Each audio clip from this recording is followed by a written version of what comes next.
Once upon a time in Enugu, there lived a young woman named Ifeoma. She was gentle, soft-spoken, and full of patience. Everyone in the neighborhood knew her as the kind of wife who greeted people with respect, who never raised her voice even when she was upset, and who always put her husband first. She cooked his favorite meals, washed his clothes with her own hands, and prayed for him every night. Ifeoma believed marriage was a lifelong bond, and she gave all of herself to keep her home happy. Her husband, Obinna, was a tall, proud man with sharp eyes and a loud voice. He loved to be admired, and he loved when people called him a successful man. He had a small business that was beginning to grow, and he often told his friends that soon he would be one of the richest men in town. But Obinna had one weakness. He cared too much about what people said. He wanted to be praised at every gathering, and he hated anything that made him look weak before others. The problem in their marriage was simple but painful. After 5 years together, Ifeoma had not given birth to a child. Every year passed with no pregnancy. At first, Obinna tried to be patient. He told her, "Don't worry, our time will come." But as time went on, the whispers from family and neighbors grew louder. His mother would shake her head and say, "A man without a child has no legacy. You are wasting your years." His friends laughed at him in secret, mocking him with words like, "Obinna, are you even a real man? Where is your son?" All these words cut deep into his pride, and little by little, his love for Ifeoma began to turn into anger. One hot afternoon, Ifeoma sat at the dining table with a small plate of food waiting for her husband to return. She had cooked his favorite meal, jollof rice with fried plantain and goat meat. She wanted to surprise him, hoping that maybe food and kindness would soften his heart. But when Obinna walked in, he looked at the table and frowned. "You are cooking rice every day," he said coldly. "Rice will not give me children. Can you not see I am tired of this useless waiting?" Ifeoma froze, the spoon in her hand shaking. "Obinna, please don't talk like that. God will bless us. You know I have gone for tests. The doctor said there is nothing wrong." "Stop lying!" Obinna shouted, his hand slamming the table so hard that the plates rattled. "If there is nothing wrong, why is your womb empty? Tell me." 5 years, Ifeoma. 5 wasted years. Other men have children running around their houses, and I come home to silence. Do you know how people laugh at me? Tears filled Ifeoma's eyes. She stood and moved closer, trying to touch his arm. "Obinna, I am trying. I pray every day. It hurts me too. Please don't let other people's words destroy us." But Obinna pushed her hand away and pointed at her chest. His voice was full of bitterness. "You are the problem. You are barren. I made a mistake marrying you." Her legs trembled and her tears fell like rain. She whispered, "Obinna, how can you say that to me after everything we have shared?" Before she could continue, the front door opened. His mother, Mama Obinna, stepped inside with 2 of his relatives following her. She had been listening from outside, and she wasted no time adding fuel to the fire. "This woman has tied your destiny," Mama Obinna said with disgust. "A woman who cannot give you a child is no wife. My son, send her away before she finishes you. Other men are building their families, and you are stuck with this empty basket." The words struck Ifeoma like a knife. She fell to her knees crying, "Mama, please don't say that. I respect you. I love your son. I will not give up. I am not an empty basket. Please." But Mama Obinna hissed and waved her hand. "Shameless woman. If you truly loved him, you would not still be childless after 5 years. Pack your things and go back to your father's house." The room became tense. Obinna's relatives murmured in agreement, shaking their heads at Ifeoma as if she had committed a crime. Obinna looked at his wife, then at his mother. His face hardened. "Ifeoma," he said slowly, his tone heavy with finality, "leave my house. I am done with you. I need a real woman who can give me sons. You have failed me." Ifeoma gasped, clutching her chest as though her heart had stopped. "Obinna, you cannot mean this. After everything, after the love we shared, you will throw me out because of this?" "Yes," he shouted. "You are barren. Get out," she cried, crawling closer to him, holding his leg.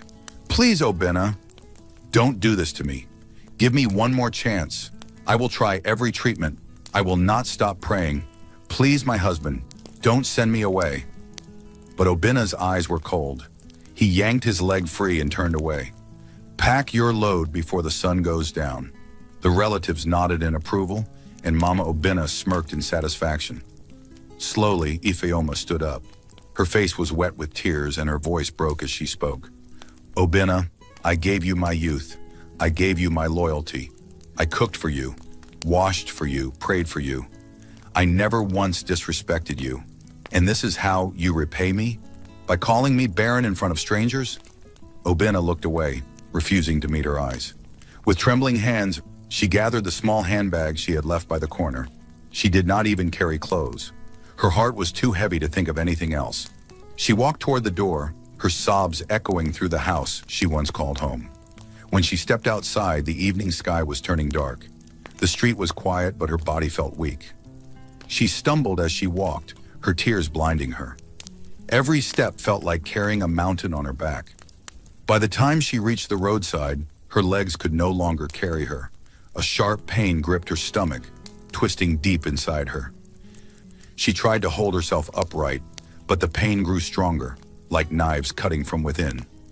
No, not now, she whispered, clutching her belly. Her vision blurred, and the world around her spun. With one last cry, Ifeoma fell to the ground on the dusty roadside. Her handbag slipped from her hand. A passerby shouted, "Somebody help! This woman has fainted!" People rushed toward her, their voices rising in panic. But Ifeoma's eyes closed, her tears drying on her cheeks as the darkness swallowed her. And that was how her journey, the journey from pain to something greater, truly began. The night was quiet when Ifeoma slowly opened her eyes. The ceiling above her was white, with a dim bulb hanging loosely. The smell of medicine filled the air. For a moment she did not know where she was. Her body felt heavy, and her throat was dry. She tried to move, but her stomach ached. Then she heard a soft voice. "Madam, you are awake. Thank God." Turning her head slowly, she saw a nurse standing beside her bed. The nurse wore a simple blue gown, her hair tied neatly back. She smiled kindly. "You fainted on the roadside," the nurse explained. "Some people rushed you here. You were unconscious for hours. Rest, you are safe now."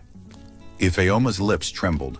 She whispered, Where am I?" "You are in St. Mary's Clinic," the nurse replied gently. "We had to check you quickly. Madam, you are a strong woman. God is with you." Ifeoma's eyes filled with tears again. Images of Obina's angry face returned to her mind. His words, like knives, cut her again and again. "You are barren. Get out of my house." She pressed her palms against her face and began to cry silently. The nurse touched her shoulder softly. "Please don't cry too much. The doctor will come soon. You need your strength." Moments later, the door opened and a middle-aged doctor entered. He was tall, with glasses resting on his nose. His white coat rustled as he walked toward her bed. He looked serious but kind. "Good evening, Madam Ifeoma," he said in a calm voice. "I am Dr. Kalu. I was the one who checked you when you came in. I have something important to tell you." Ifeoma sat up weakly, fear rising in her heart. "Doctor, am I sick? Am I dying?" The doctor pulled a chair closer and sat beside her. He shook his head slowly. "No, madam, you are not dying. In fact, it is the opposite. What I'm about to say will surprise you." Ifeoma's hands shook. She whispered, "Please tell me." Dr. Kalu gave her a small smile. "You are pregnant." The words hung in the air like thunder. Ifeoma froze. Her mouth opened, but no sound came out. "Pregnant?" She touched her stomach slowly, as if to confirm it was true. Tears spilled down her cheeks. "Pregnant?" she repeated in disbelief. "Doctor, are you sure? I thought I could never—" "Yes," the doctor interrupted gently. "We ran the tests. There is no mistake. You are not only pregnant, you are carrying triplets." "Triplets?" Ifeoma gasped, her voice shaking. She grabbed the bedsheet with trembling hands. "3 babies? In my womb? After all these years? Doctor, are you saying the truth?" The doctor nodded firmly. "It is the truth. I was surprised myself. But it is clear, Madam, you must take care of yourself. Carrying triplets will not be easy. You will need strength, patience, and good food. At that moment, Ifeoma covered her face and wept loudly. The sound filled the small room. She cried not out of sadness, but from the storm of emotions in her heart. She thought of all the nights she had knelt on the floor, begging God for just one child. She thought of the insults from her husband, the shame from her mother-in-law, the whispers from neighbors. And now when she had been cast aside and humiliated, God answered her with not one, but three. Why now, she sobbed. Why after he has thrown me away? Why after I have been disgraced before everyone? Why now, Lord? The nurse tried to comfort her. Madam, God's time is always the best. Maybe this is your story. Maybe this is how your life will change. But Ifeoma's tears flowed stronger. She could hear Obina's voice in her head, mocking her. You are barren, useless, an empty basket. If only he knew. If only he could see the miracle inside her womb. Dr. Kalu placed a hand on her arm. Madam, listen to me. I do not know your full story, but I know one thing. These children are a gift. Protect them. No matter what anyone has said about you, no matter who left you, you must live for these babies. Ifeoma wiped her face slowly and nodded. Yes, doctor, I will protect them. I will not let anyone take them away from me. But deep inside, her heart ached. She thought of Obina. Should she tell him? Should she return to him with this news?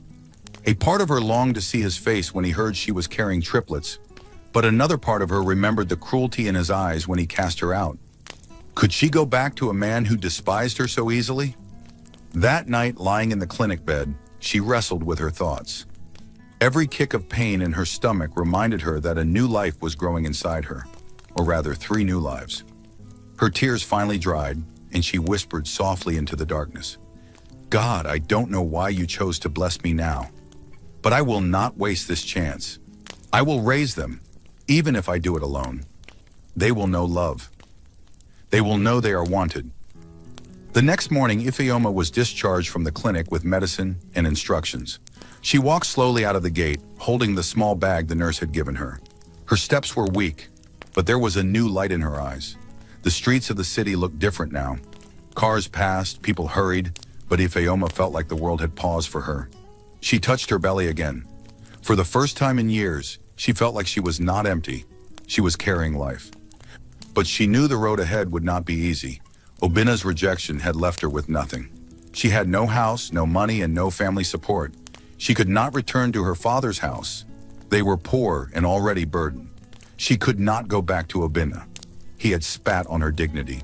She whispered to herself, I will go far away. I will start again. My children will not grow where I was called barren. They will grow where nobody knows me.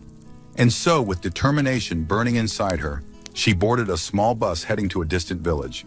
Weeks turned into months. Ifeoma lived in a tiny rented room in the village. It had a leaking roof and cracked walls. But it was hers. Every morning she went to the market to sell vegetables, earning just enough to buy gari and beans. Her belly grew heavy, and the villagers watched her with curiosity. Is she not the woman who was sent away by her husband? They whispered. And now she is pregnant? Strange. Some mocked her, some pitied her, but Ifeoma ignored them. She kept her eyes on her small business and her hands on her belly, whispering prayers into the growing lives inside her. One evening, as she returned from the market carrying firewood on her head, an old woman stopped her. My daughter, you are strong, the woman said. Carrying firewood with a stomach like that.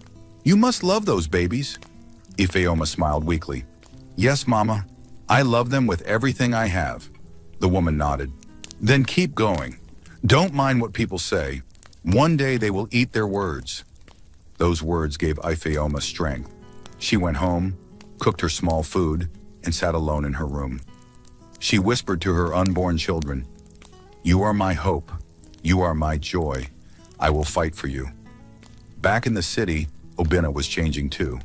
He dressed in fine suits, moved with rich friends, and chased every chance for success.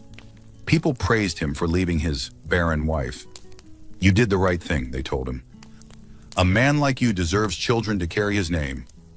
Obina nodded proudly. I will marry again soon. This time I will choose well. I cannot waste my destiny on a mistake. He laughed with his friends, not knowing that far away, the wife he had rejected was carrying the very children he had longed for. One rainy night, Ifeoma knelt on the floor of her small room, her hands on her belly. She prayed loudly, her tears mixing with the sound of the rain. Lord, please help me. These children must not die. Give me strength. Give me food to feed them. Protect me. I am alone, but you are with me. Let them live, Lord. Let them live. The thunder roared outside, but inside her heart, a fire burned. She would not give up. She would carry these children to the end. And so her journey continued. A journey of pain, but also of secret victory. For hidden inside her womb was the answer to all the insults, all the shame, all the tears. The world still called her barren, but soon the world would see. The early morning sun crept through the small crack in the roof of Ifeoma's room. She sat up slowly, her back aching, her belly heavy with the weight of 3 growing babies.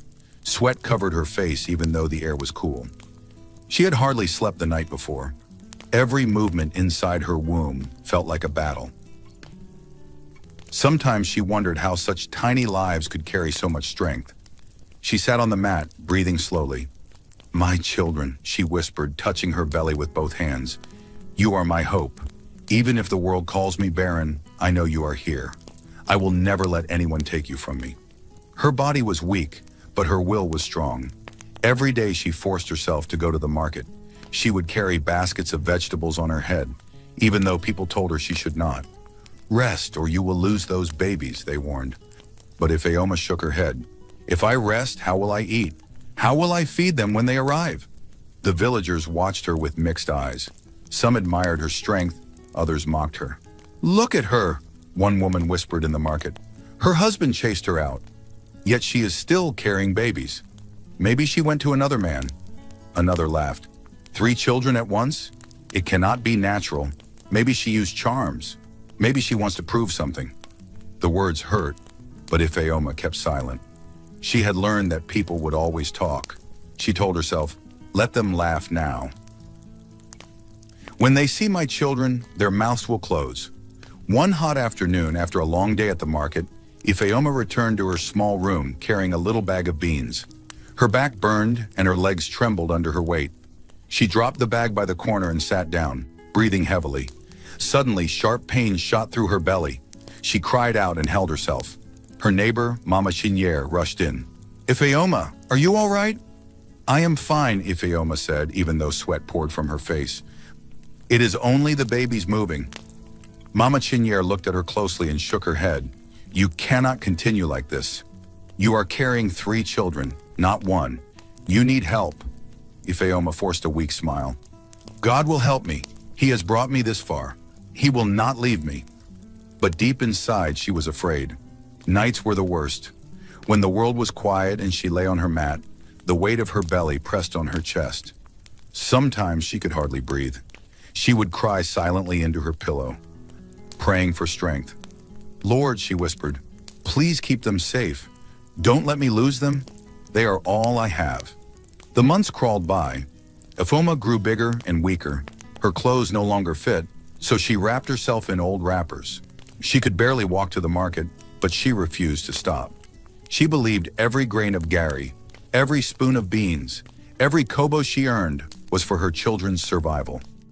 One evening, as she struggled to light her small stove, she heard voices outside her window. Have you seen Ifeoma? One man said. She looks like she will break any moment. Carrying 3 children without a husband? She will not survive. Another voice laughed. Her husband chased her out for being barren. Now she suddenly has children? It is suspicious. Maybe she wants to shame him. Maybe they are not even his. Ifeoma closed her eyes, tears rolling down her cheeks. She wanted to scream that the babies were real, that God himself had blessed her, but she kept quiet. She stirred her beans slowly, whispering, they will see. One day, they will see. When her time finally came, it was a stormy night. Rain poured heavily on the roof, leaking into her room. Ifeoma was alone, sitting on her mat, when a wave of pain hit her like fire. She screamed, clutching her belly. The pains came stronger, closer, sharper. She tried to stand, but her legs gave way. She fell back, crying, "Help me, somebody please!" Mama Chenier heard her screams and rushed in, followed by two other women. When they saw her on the floor, writhing in pain, their eyes widened. "It is time," Mama Chenier shouted. "Call the midwife!" Within minutes, the village midwife arrived, carrying her small bag. She knelt beside Ifeoma and touched her belly. "These babies are ready. You must be strong, my daughter." "This will not be easy." "I cannot," Ifeoma sobbed, her voice weak. "The pain is too much. I will die." "No," the midwife said firmly, holding her hand. "You will not die. You will live. For your children, you must fight. Now push when I tell you." The room filled with cries, commands, and prayers. The women held Ifeoma's hands, wiping her sweat as she screamed and pushed. Hours passed, but finally a baby's cry pierced the air. "It's a boy!" the midwife shouted. Ifeoma's eyes filled with tears of joy. She barely had time to rest before the pains returned. Another long push, another scream, and another cry. "A second boy!" The women clapped, praising God. But the midwife shook her head. "We are not done. There is still one more." Ifeoma groaned. "I cannot. I have no strength left." "You must," the midwife urged. "One more push. Do not give up now." With the last of her strength, Ifeoma screamed and pushed. The room shook with her cry.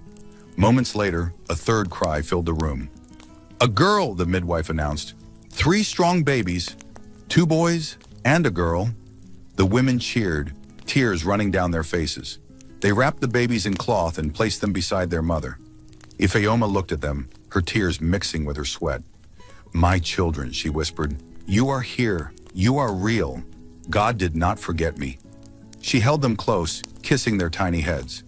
In that moment, all the pain, all the insults, all the shame melted away. She was no longer the barren woman. She was a mother. The next morning, the news spread quickly through the village. People gathered outside her small room, whispering in shock. 3 children? She gave birth to 3 at once? 2 boys and a girl. Imagine! After her husband said she was barren? Wonders shall never end. Some clapped their hands in joy, others shook their heads in disbelief. But one thing was clear. Ifeoma was no longer to be mocked. She had turned her shame into triumph. Mama Chenier stood proudly at the door, telling everyone who passed, yes, she has triplets. God has answered her prayers. Days turned into weeks. Caring for 3 babies at once was not easy. Ifeoma hardly slept. When one baby stopped crying, another started. Sometimes all 3 cried together, and she would carry them one by one, whispering songs into their ears. Chidera, Chimamanda, Chibuike, she called them softly, naming them with meaning. What God has written, my God will not fail. God is strength. She raised them with every drop of love in her heart, even when she had nothing.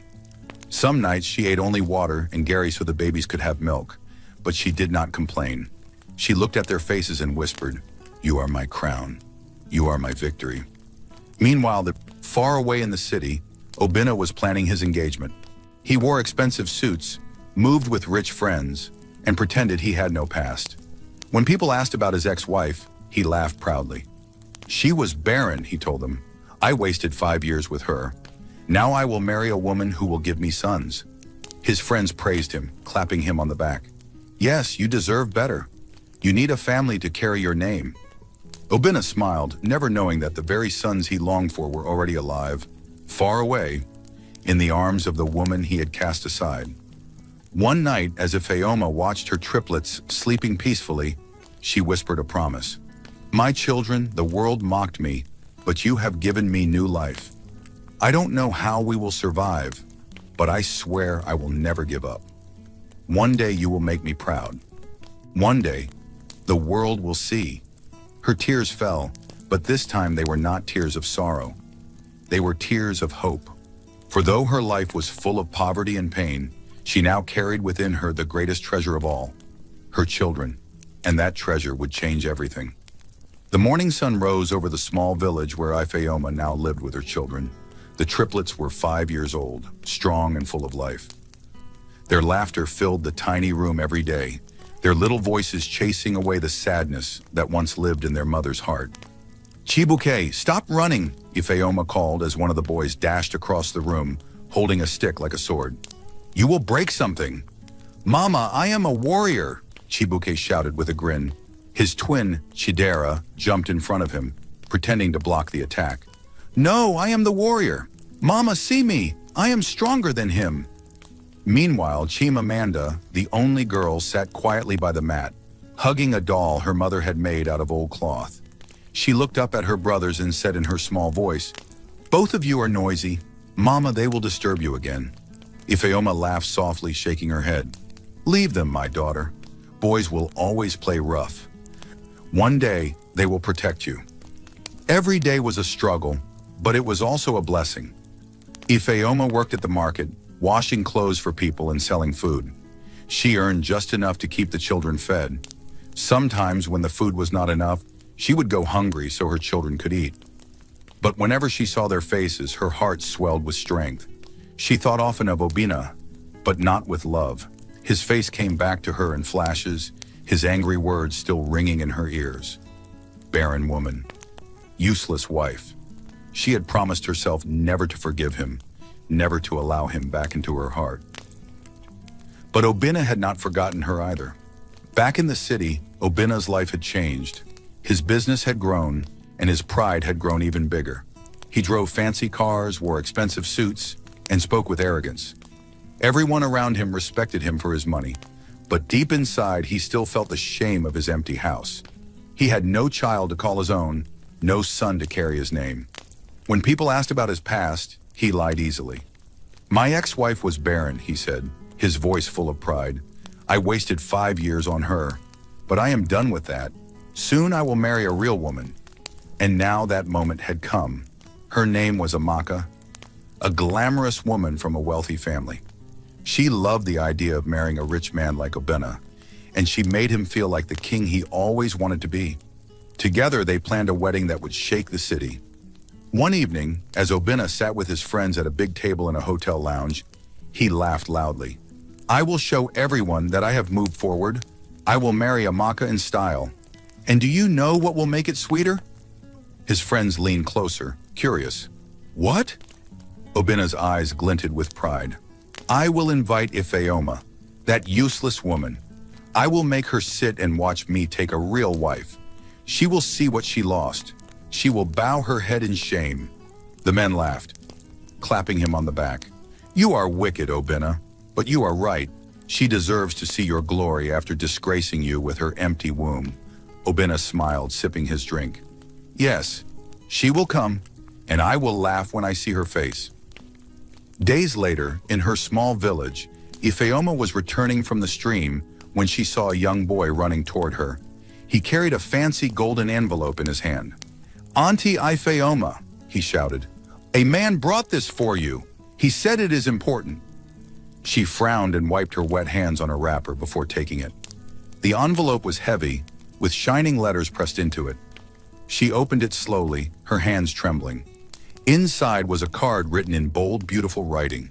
It was an invitation. You are specially invited to the wedding ceremony of Obina and Amaka.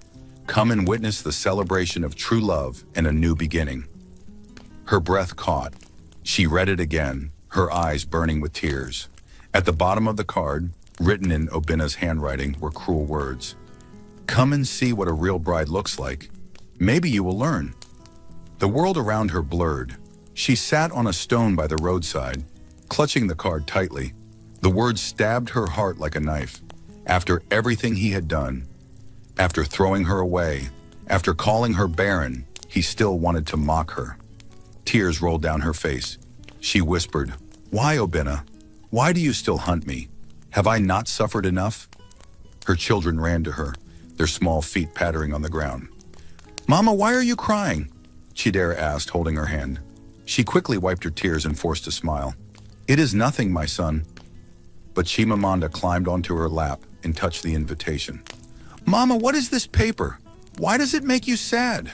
Ifeoma hugged them tightly, pressing their little heads against her chest. It is nothing you need to worry about. Just know that I love you. You are all that matters. That night, after putting the children to sleep, Ifeoma sat alone by the small oil lamp. She stared at the invitation, anger and pain boiling inside her.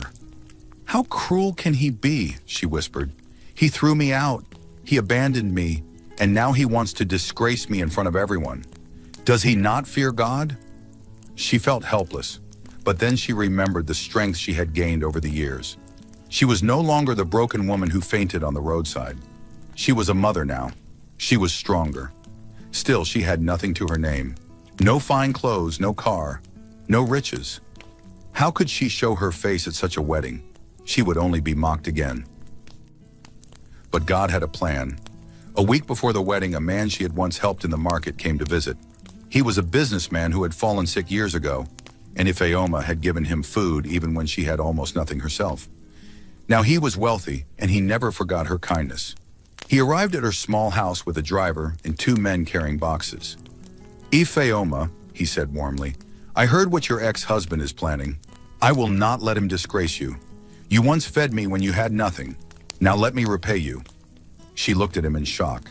"Sir, I don't understand." He smiled. "These boxes are filled with clothes and shoes for you and your children, and outside there is a car waiting. You will not walk to that wedding in shame. You will arrive like a queen." Tears filled her eyes. "Why are you doing this for me?" "Because good deeds never die," he replied. "You deserve to be honored, not mocked." When she stepped outside, she saw it. A sleek black Lamborghini parked by the road, shining under the sun. She gasped, covering her mouth. The man bowed slightly. "Madam, this car is yours for that day. Let your enemies see that God lifts the humble." Ifeoma fell to her knees, crying, "Thank you, Lord. You have remembered me." That night she sat with her children. She told them gently, "My darlings, we are going to a special place soon. But remember, no matter what happens, you must walk tall. You are not children of shame. You are children of blessing." The boys smiled proudly, and Chimamanda hugged her mother tightly. "We will make you proud, Mama." Ifeoma kissed their foreheads. "You already have, my loves. You already have." The wedding morning came bright and loud in the city. The hall chosen for the event was the biggest and most expensive in town. Cars lined up the streets as important guests arrived, dressed in colorful lace and fine suits. The sound of drums and trumpets filled the air, while photographers and cameramen moved around, snapping pictures of everything. Inside the decorated hall, flowers covered the stage where the couple would sit. Golden chairs sparkled under bright lights. Guests whispered to each other, admiring the beauty of the place. Everyone knew Obinna wanted this day to be grand, to prove his status and power. Obinna himself stood outside, smiling proudly in his white suit. He shook hands with his rich friends, his chest swelling with pride. "Today is my day," he kept saying. "Today everyone will see that I have moved forward." His bride Amaka was in another room, surrounded by bridesmaids. She wore a shining white gown with diamonds on her neck. She checked herself in the mirror again and again, smiling with satisfaction. "This is how a real wedding should be," she said to her friends. "Not like those poor marriages with nothing to show." The bridesmaids laughed and agreed. Meanwhile, Obinna was busy boasting to his close friends. "You know what will make this day even sweeter?" he said with a sly grin. They leaned closer. "What?" "I invited Ifeoma," he said proudly. "Yes, my ex-wife, the barren woman. She will be here today. I want her to sit and watch me marry a real wife. She will see what she lost, and everyone will laugh at her." His friends burst into laughter. "Obinna, you are truly a man of wisdom. This is revenge. She will regret ever crossing your path." Obinna laughed with them, feeling satisfied. He imagined Ifeoma walking in with her poor clothes, hiding her face in shame. He imagined her tears. He imagined the whispers from the guests. The thought alone made him feel like a king. Far away from the noise of the city, Ifeoma stood in front of her small mirror. She wore a bright yellow gown that hugged her figure gracefully. Her natural beauty shone through, her braided hair styled neatly, her neck carrying a simple but elegant necklace. Her children stood beside her, wearing matching yellow shirts and shorts. Their faces were clean, their shoes shining, their smiles bright. "Mama, do we look fine?" Chidera asked, adjusting his little shirt. Ifeoma bent down, smoothing his collar. "You look more than fine. You look like princes." Chibuke flexed his small arms proudly. "We will protect you today, Mama." Chimamanda held her mother's hand tightly. "Mama, don't cry again. Today you will be happy." Ifeoma's eyes filled with tears, but this time they were tears of pride. She kissed each of them on the forehead. "My treasures, you are my strength. Whatever happens today, remember this. You are not children of shame. You are children of blessing." At that moment, the sound of a car horn came from outside. They stepped out of their small house, and there it was, the black Lamborghini shining in the sunlight. A driver in a neat suit opened the door for them and bowed. "Madam," he said respectfully, "it is time." The children gasped, their eyes wide. "Mama, this car is like the ones in movies," Chidera shouted. Chibuike ran his hand along the shiny surface. "Are we really going to ride in this?" "Yes," Ifeoma said softly, smiling through her tears. "Today, we will ride like royalty." They climbed into the car, the doors closing with a smooth sound. The engine roared and the Lamborghini sped toward the city, drawing stares from everyone along the way. Back at the wedding, the hall was already full. Music played loudly as guests danced and clapped. Photographers moved quickly, capturing every moment. The air was thick with excitement. Obinna walked around, greeting his important guests. He was already smiling like a man who owned the world. "Today," he told himself, "everyone will see that I made the right choice." Suddenly, there was a stir outside. Guests near the entrance began murmuring. Heads turned. A sound unlike any other filled the air. The deep, powerful roar of a luxury engine. "Which car is that?" someone whispered. "It is a Lamborghini," another gasped. "Who could it be?" All eyes turned toward the gate as the sleek black car rolled to a stop. Its doors lifted slowly, drawing gasps of admiration. The photographers rushed forward, their cameras flashing. From inside, Ifeoma stepped out gracefully, dressed in her yellow gown. Her children followed, holding her hands. The sunlight caught their faces, showing their bright smiles and healthy figures. They looked like a picture out of a dream. Gasps filled the hall. Guests whispered loudly. "Is that not Ifeoma? The barren woman? But she has children, 3 of them." The murmurs grew louder, and everyone stood to see clearly. Inside the hall, Obinna froze. His laughter died in his throat. He turned slowly toward the entrance, and when he saw them, his face went pale. His mouth opened, but no sound came out. Amaka, still in her bridal room, heard the commotion and rushed out.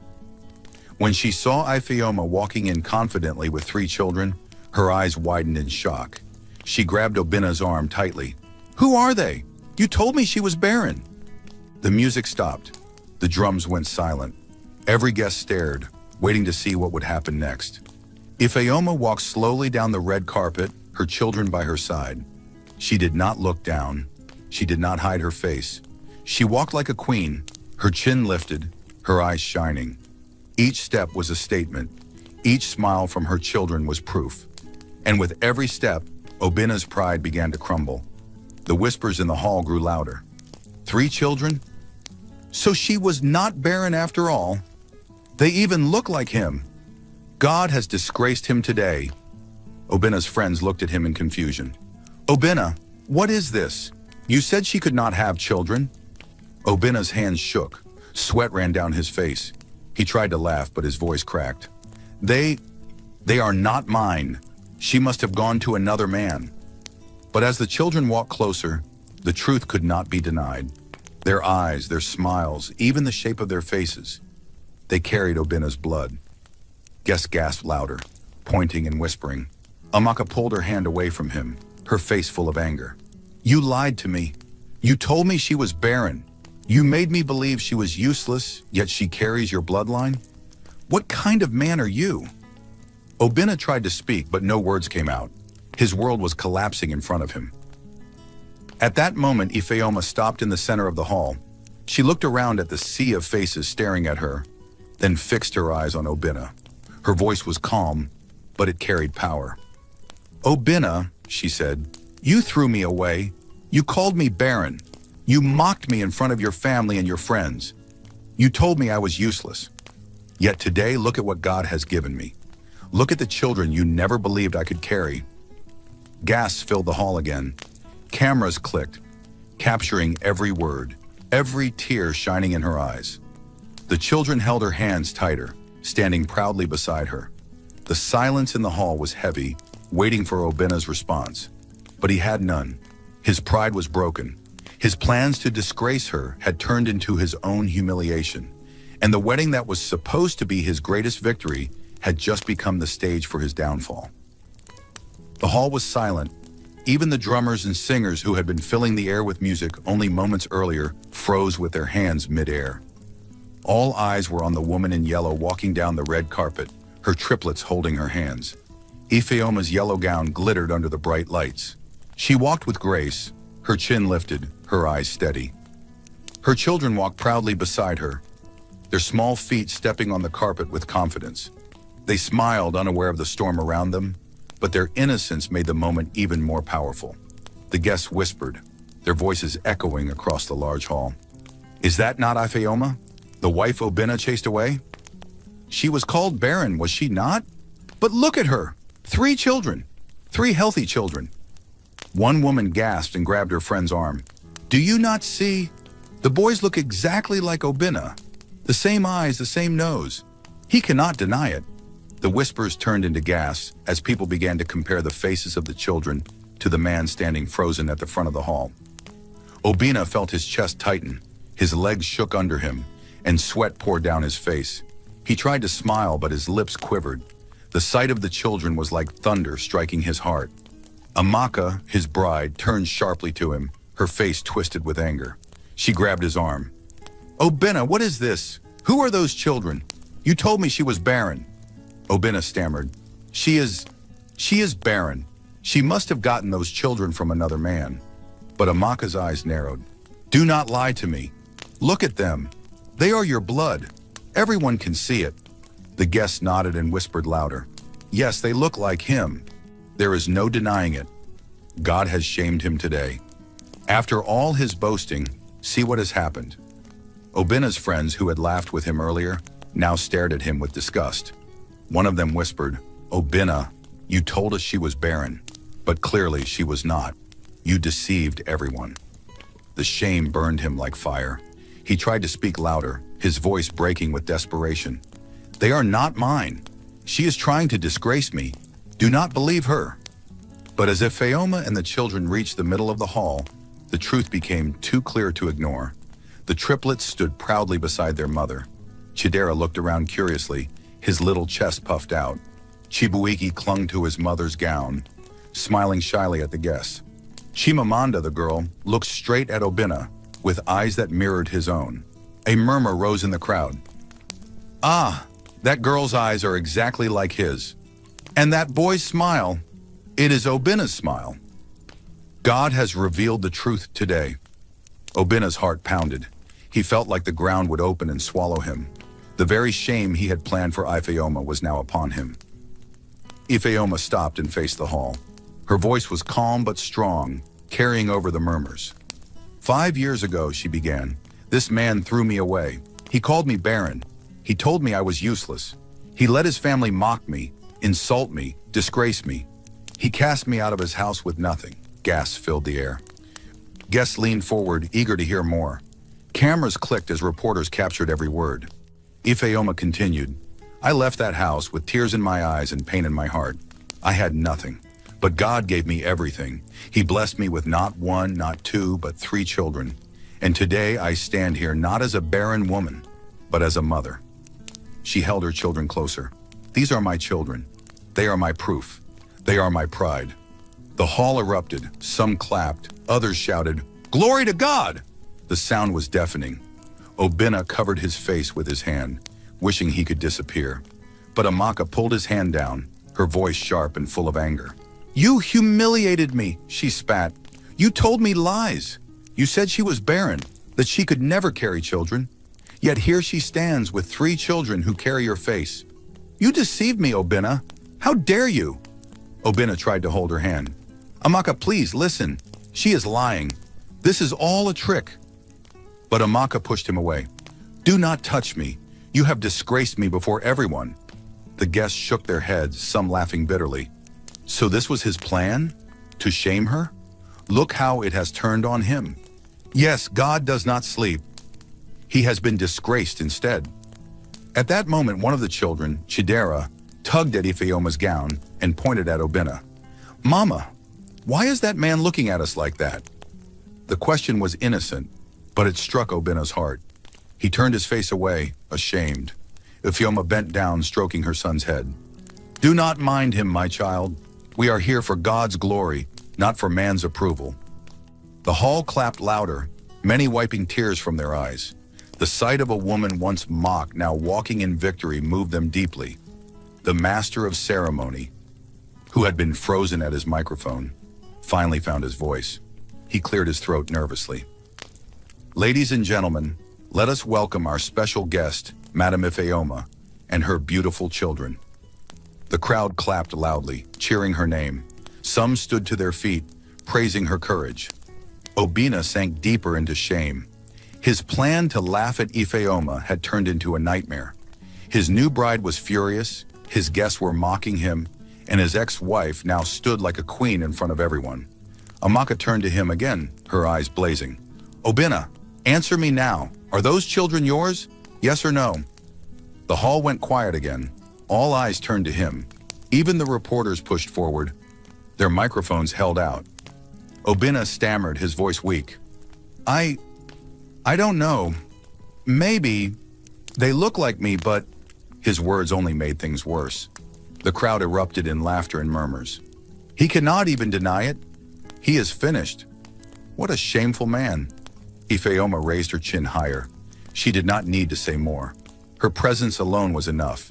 But she looked at Obinna one last time, her voice steady. Obinna, the same woman you rejected is the woman God has honored today.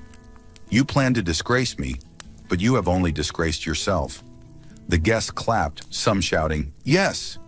Others shook their heads at Obinna, their respect for him gone. At that moment, Amaka tore off her veil and threw it to the ground. This wedding is a joke, she shouted. I will not marry a liar. I will not tie myself to a man who hides his children and shames women to protect his pride. The hall gasped again. Amaka stormed out, her bridesmaids running after her.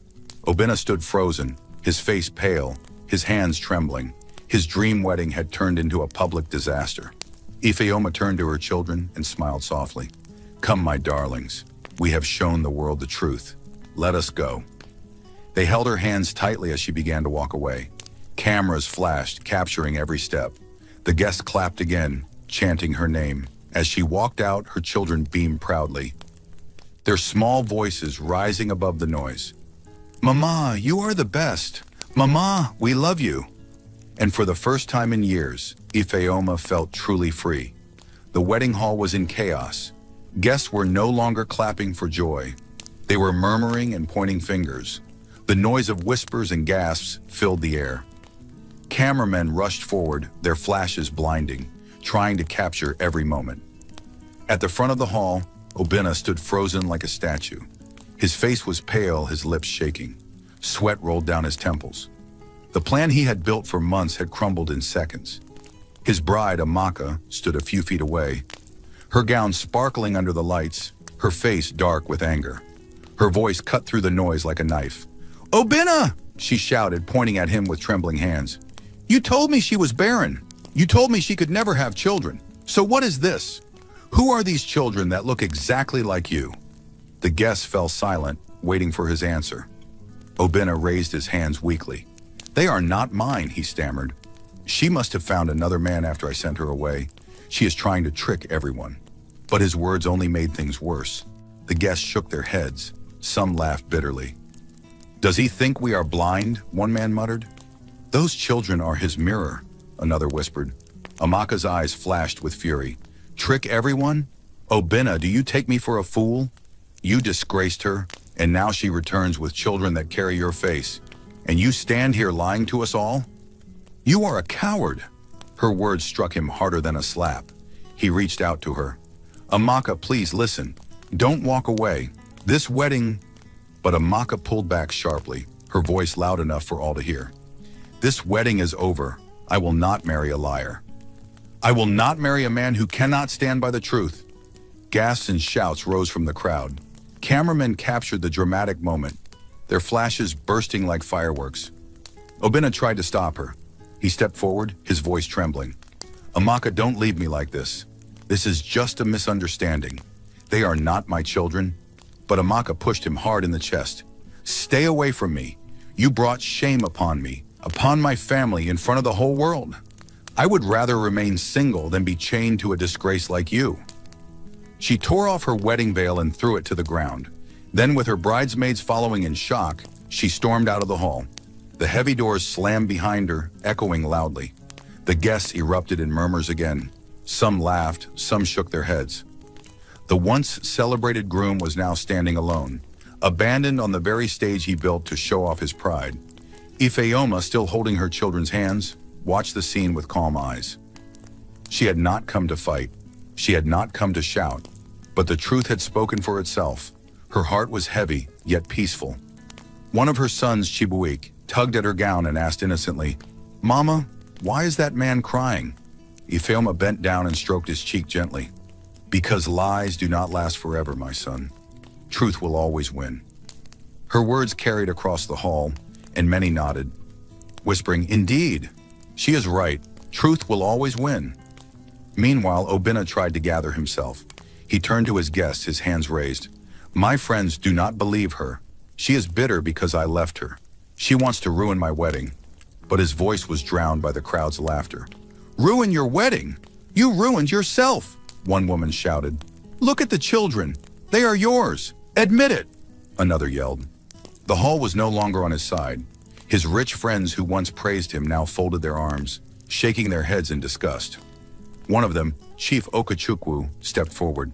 "Obinna, you boasted before us that your wife was barren, that you needed a better woman. But today you are the one disgraced. You lied to all of us." Obinna's knees grew weak. He wanted to defend himself, but the words caught in his throat. He could feel his empire of pride crumbling. Reporters swarmed him, shoving microphones in his face. "Mr. Obinna, are these children yours? Why did you divorce your wife if she was pregnant? Did you lie to your friends and your new bride? Sir, do you deny the resemblance?" The flashing lights blinded him. He stumbled backward, covering his face with his hands. "No more questions. Leave me alone."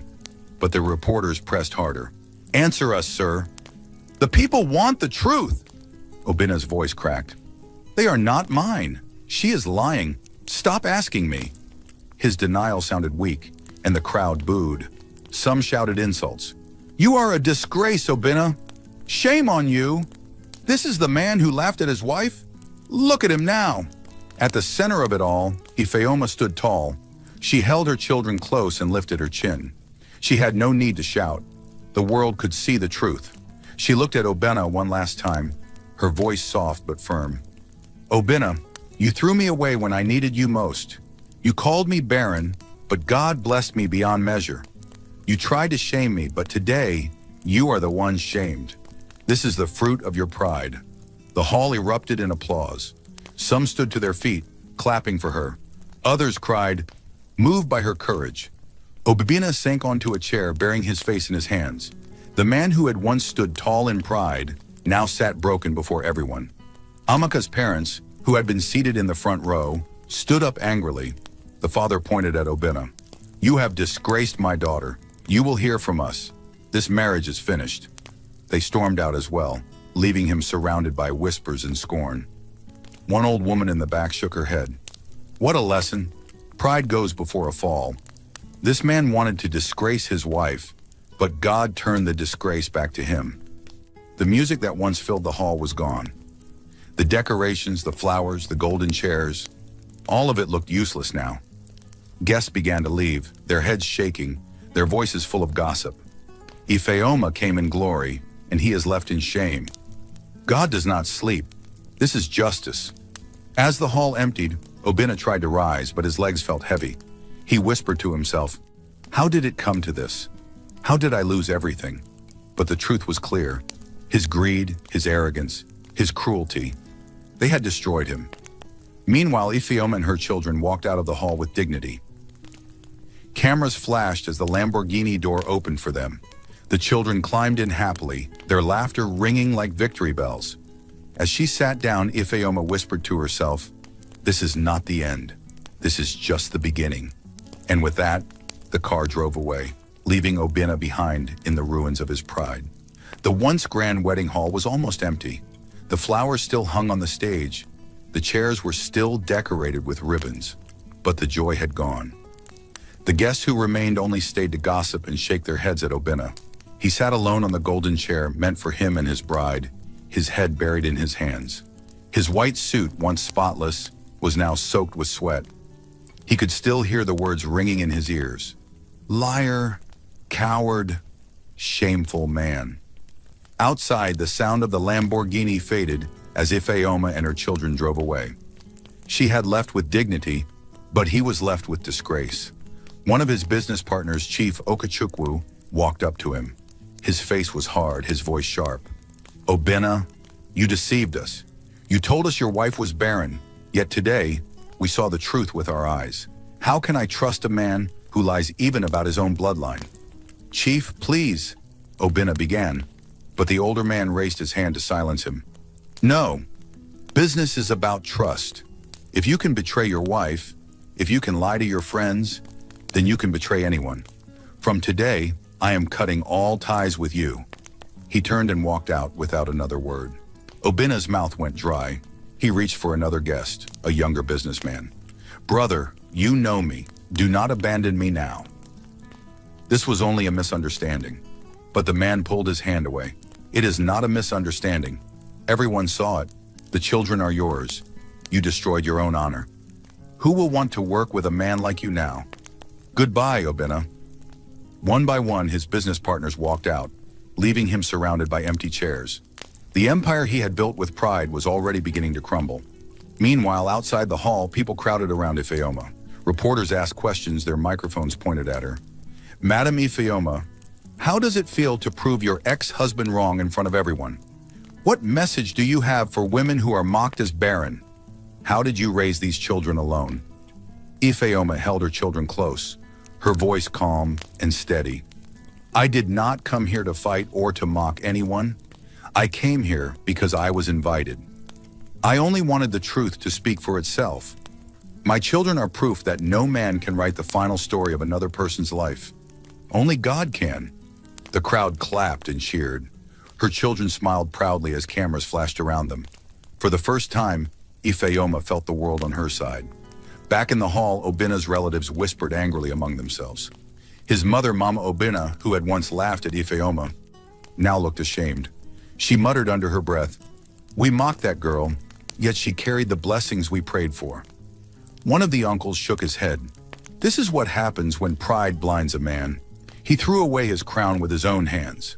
Obinna heard their whispers and shouted, his voice breaking, "Stop talking! All of you, stop talking!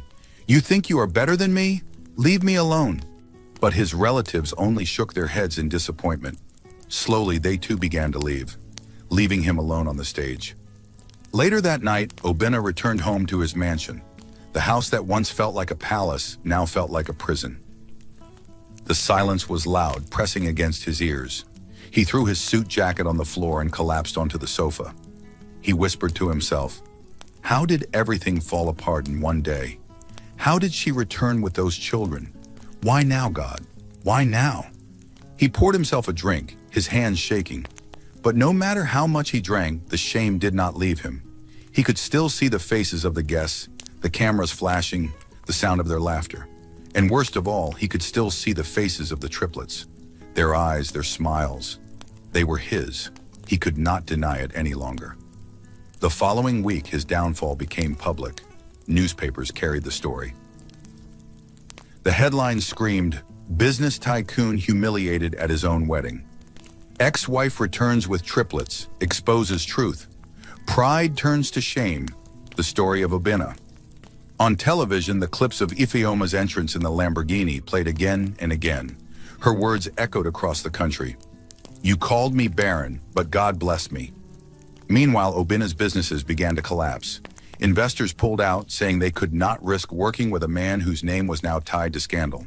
His reputation was destroyed. Even the banks refused him loans. In the village, Ifeoma's life changed overnight. People who once mocked her now greeted her with respect. Women brought food to her house saying, "You are a strong woman. You are an inspiration." Men nodded at her in admiration, whispering, "She carried her pain with dignity." Her children ran through the village proudly. "Our mom is the best," they shouted.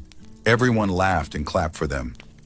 Ifeoma sat outside her small house one evening, watching them play.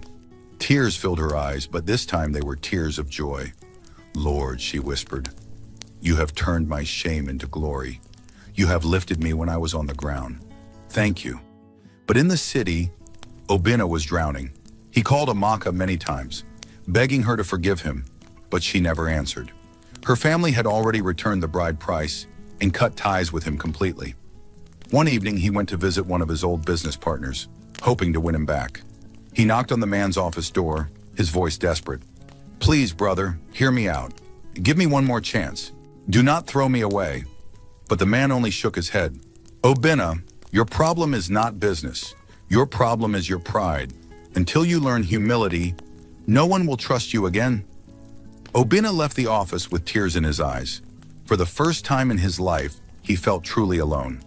Back in the village, Ifeoma's children sat around her at night, asking innocent questions. "Mama, why was that man so angry at us?" Chidera asked. "Mama, is he our father?" Chimamanda whispered softly. Ifeoma's heart ached, but she stroked their heads gently. "He is a man who made mistakes. But you, my children, you are not mistakes. You are blessings. Never forget that." The children nodded, smiling again. Days passed, and the gap between Ifeoma and Obina grew wider. She rose in dignity, while he sank deeper in shame. One evening, after losing yet another business deal, Obina sat alone in his empty mansion. The silence was heavy. He whispered to himself, "I thought I was building a kingdom, but I was building nothing. I lost everything because I had no patience, no faith, no love." Tears rolled down his face. For the first time, he wished he could turn back time, but time had already shown him the price of pride. The night was quiet in the small village. The moon shone brightly, casting a silver glow over the houses. Inside her little home, Ifeoma sat on the mat with her children. They were laughing together, telling small stories before bed. "Mama," Chibuke said proudly, "when I grow up, I will build you a big house with 10 rooms. "No," Chidera interrupted quickly. "I will build it first. Mine will have 20 rooms and a big gate." Chimamanda giggled softly. "Both of you are noisy. I will buy Mama a golden necklace so everyone will know she's a queen." Ifeoma laughed, hugging them tightly. "You are all my treasures. You don't need to build me anything. Your smiles are more than enough." The children soon fell asleep, their soft breaths filling the room. Ifeoma sat watching them, her heart full. For years she had cried alone, but now she was surrounded by love. She whispered a prayer of thanks. But while peace filled her home, Obina was drowning in despair. In the city, Obina's mansion was dark. He sat alone in the living room, his hair messy, his shirt unbuttoned. Bottles of drink lay scattered on the floor.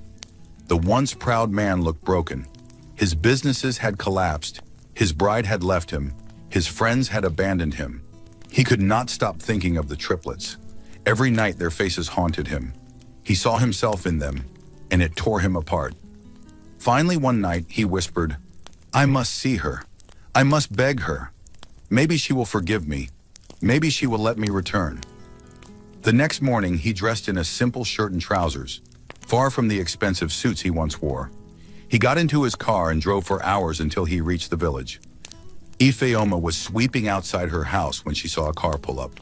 Her heart froze when she saw him step out. Obina, the man who had thrown her away, who had called her barren, who had mocked her before everyone. Her children ran outside, curious. "Mama, who is that man?" Chidera asked. Ifeoma's face hardened. "Go inside," she said gently. "This is not for you." The children obeyed, but they peeked from the window, watching closely. Obina walked slowly toward her, his head bowed. His voice was low and shaky. "Ifeoma, please, forgive me." Ifeoma stood still, her broom in her hand. Her eyes were cold. "Forgive you?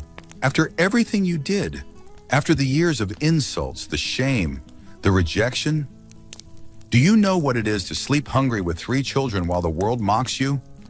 Obinna's eyes filled with tears. He dropped to his knees in the dust. I was blind, Ifeoma. I let pride control me. I let people's words poison me. Please, I have nothing left. I only have regret. Take me back. Let me be a father to my children. Her voice rose, strong and steady. Take you back? When I cried at your feet, did you take me back? When I begged for one more chance, did you hear me? You threw me away like rubbish. Now you want to return because the world has disgraced you? Obinna sobbed loudly, his tears falling into the dust. I know I failed you. I know I hurt you. But please, let me make it right. Give me another chance. Ifeoma shook her head slowly. No, Obinna. You did not just reject me. You rejected God's blessing. You spat on the gift that was growing inside me. You wanted glory, but you lost everything. That door is closed. Her children stepped outside, unable to stay hidden. Chimamanda held her mother's hand. Mama, why is he kneeling? Ifeoma looked at her gently. Because he knows he made a mistake. The boys frowned at Obinna. Chidera asked, Mama, is he our father? She hesitated, then nodded. Yes, but he is not the kind of father you need. A real father protects, not rejects. The children clung to her, their small faces full of confusion. Obinna reached out to them, crying, My children, please come to me. I am your father. Let me hold you. But the children stepped back, holding tightly to their mother. No, Chibuiki said firmly. You made Mama cry. We don't want you. Obinna broke down completely, wailing like a child. His pride, his wealth, his name, none of it mattered anymore. He had lost the only treasure that truly counted. Neighbors gathered around, watching the scene unfold. Some whispered, This is justice. Others shook their heads in pity. Mama Chinyere, who had once helped Ifeoma, stepped forward. She looked at Obinna and said, When you had her, you despised her. Now that she has risen, you come crawling. Life has taught you a lesson. Obinna buried his face in his hands, sobbing. Please, Ifeoma, one last chance. Please. Ifeoma's voice was steady, though tears filled her eyes. Obinna, I release you. I will not hold bitterness against you, but I will never take you back. My children and I have moved on. You are not part of our story anymore. Her words were final. She turned, holding her children's hands, and walked into her house. The door closed behind her with a soft thud that sounded louder than thunder in Obinna's ears.